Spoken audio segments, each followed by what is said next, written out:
I got to be a technical rep at a career fair yesterday.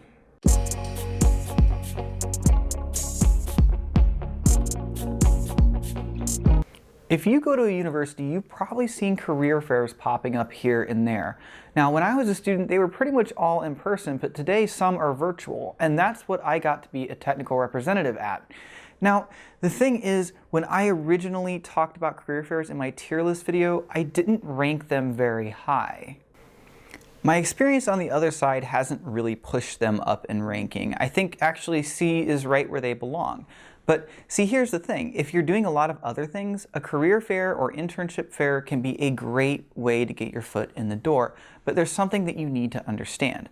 Whether it's virtual or in person, you're going to be speaking to somebody that works in a technical role for this company or organization. What they are generally looking for is people that would fit good into a specific internship program, mostly one in that same area that they're in. So the first mistake I saw a lot of students make is they would sign up to talk to me in the virtual career fair even though they were into aerospace engineering and I was clearly labeled as a software developer.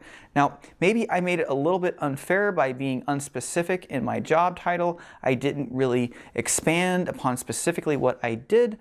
But still, if what you want to do is aerospace engineering, I won't really be able to recommend you for that area. Now, that doesn't mean that the students who signed up to do this did something wrong. Actually, they still may have gotten more out of it than they put in.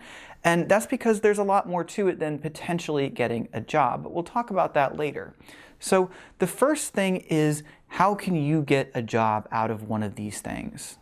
The person in this role might actually be similar to you in that they're not really sure how this is supposed to go. That was also my experience where I didn't have a whole lot of prep. And I basically went in just knowing that I'm supposed to talk to these students for 10 minutes and then move on to the next one. So I did that basically one after the other. And of course I would ask them questions that just naturally came up. The first thing I would generally ask is what they're doing in college, maybe what they're doing on the side, what they're interested in, and they would talk to me about that. And then I would hope they would ask me at some point about what I do. If not, I would kind of prompt them to. In some cases, I just push that prompt right out without giving them an opportunity. But I would ask you, what do you want to know about my company? And I would get questions about that. But what I really wanted them to ask me was, what do you do? I want them to be interested in what it is like to work where I work. So when I would eventually get them to hit that, I would explain what I do. Now, this was sort of the whole point, is I can only really recommend people for my specific area. And if they go and say they're interested in something totally different, then obviously they wouldn't get a recommendation. But if they say that they would like to do what I do, or that what I do is something that sounds good to them, added with what they've done in their experience in their college career so far, being a good match, then that can work out. So the way to make these things work is not always something that you can control, because you need to be able to meet the person that is kind of in the role that suits you well. Now, you might be in the mindset of, I don't care what job I get, I just want a job. That doesn't tend to work very well, because the leading questions are going to be asking you particularly what you're interested in. So for me, if somebody said something like, I really like robotics and stuff, I wouldn't be very apt to recommend them, because I know that the area I work in, we don't really do anything with robotics. And we don't want to push somebody in a direction that they don't want to be in.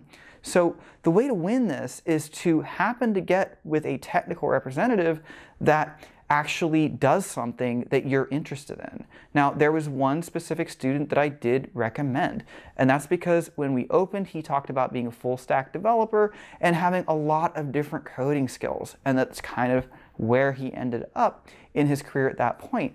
Now, that spoke to me, because when I was his age and I was in college, that was kind of where I was at the time. And at some point he asked me about what I do, and I told him about what I do, and he sounded legitimately interested in that it sounded like a good role for him. Now, if you don't know what I do, I am a software developer for an IT department. So I kind of go around writing software for different people at the organization to do very different types of things. I'm always a little bit removed from the final product, or quite a bit removed in some cases. But I love it because I get to go around, meet different people, and code up stuff for them. And it's really cool to me. So I'm kind of looking for somebody like that would fit in the area that does that type of thing. So yeah, there's a lot of luck involved in that. You just have to get put with the right person. But if you are, it could work in your favor. Now, the next thing is, how can this help you beyond getting a job? So I've always said these things are good because they give you interview experience. And I know that's kind of one of those things that everybody's like, oh, okay, sure, Mark, yeah, I need interview experience. But really, it was so blisteringly obvious when I interviewed these different people that they kind of fell into a few groups. One was the totally not there, nobody's ever going to hire this person, which was the person that had like no social skills, didn't seem interested in the entire process, and one even ended the interview early. So next was that person that was really, really eager, that, you know, they would put on a suit, not to say that dressing nice is bad, but I generally saw they put on a suit. They would ask questions off of a list, and you know, I could kind of tell that watching them.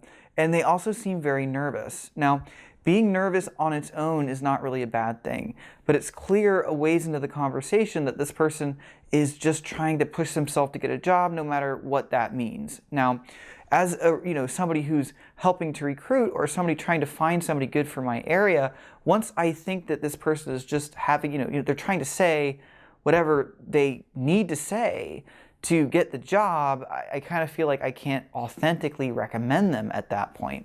Now, the third was, the group that the person I recommended was in, that this person was willing to calm down and kind of talk about, what they wanted to do and ask legitimate questions about, where I work and what I do, because that's sort of who we're looking for, is this person that legitimately fits into this role. Now, there's nothing wrong with what any of these people did, except for maybe the people that were completely disinterested. Hopefully, at least they are going to get something out of this.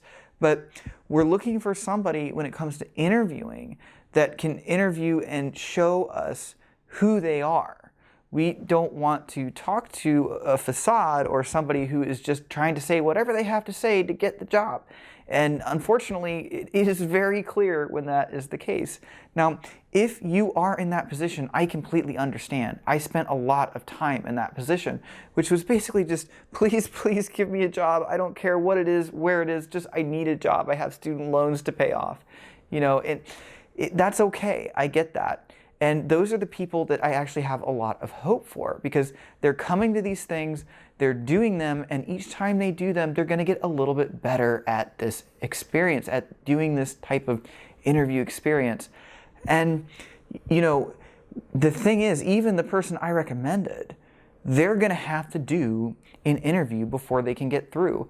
And that can be a huge blocker, especially if you're trying to go somewhere that is considered to be good. Because when people are interviewing you, these are people that work at this company every day. One thing they are thinking is not, is this person qualified, or not, can they write in this language? They're thinking, is this a person that I want to be around? Is this a person that I would feel comfortable working with? And if the answer is no, or if the answer is, well, I really can't be sure because they just seem super nervous, then that's going to hurt you in an interview. But if you do things like this often, they don't take much of your time, and you'll get better each time at doing them. And you'll get to be more calm and able to speak as just yourself and not this kind of really nervous person that's just trying to get the job. So I think that these things are a good thing to do, because they do help you in that, whether or not you get a job. And if you get good at them, whether or not you get a job through them, you'll get better at interviewing. So I recommend you sign up for these things, guys.